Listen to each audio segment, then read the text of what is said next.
Who better than Nadir Godrej, the chairman of Godrej Industries, on the big takeaways of the interim budget? Your first thoughts on the budget, sir, the key hits and misses this budget. Well, it is a budget on account, and there was no changes on the revenue side. So I don't think there were any misses, because being an on-account budget, we didn't really expect a lot. The big hits were the fact that the deficit for next year is expected to be as low as 5.1%. And this even after underestimates for revenue growths and nominal GDP growth.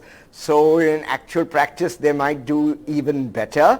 Of course, they could present another budget, or another government could present another budget after the elections, and then we don't know what would change.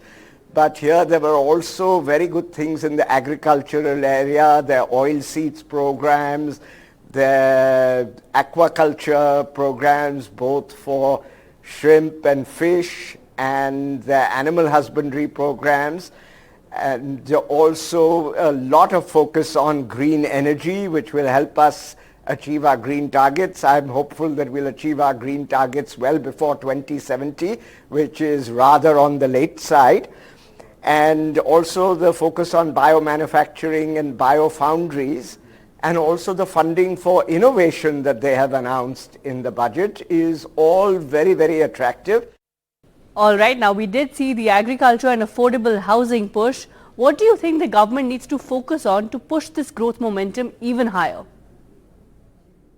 That will help, but housing is on a boom. Admittedly, a lot of it is high-priced housing, so a focus on affordable housing is also very important.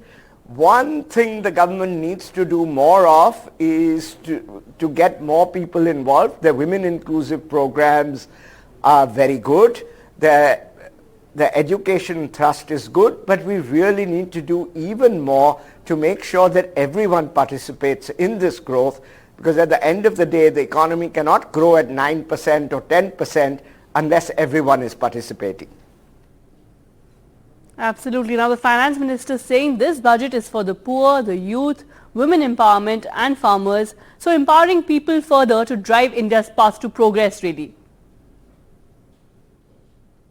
I think if we spend even more on education and empowering people, enabling poor people to get loans. The women self-help groups have helped women a lot, but we need to help men as well.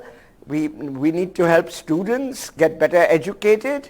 A lot is being done, but a lot more can be done. And the more inclusiveness we have, the better our growth will be. All right, inclusive growth really the way forward. Thank you so much for sharing your insights, and thank you for this interaction.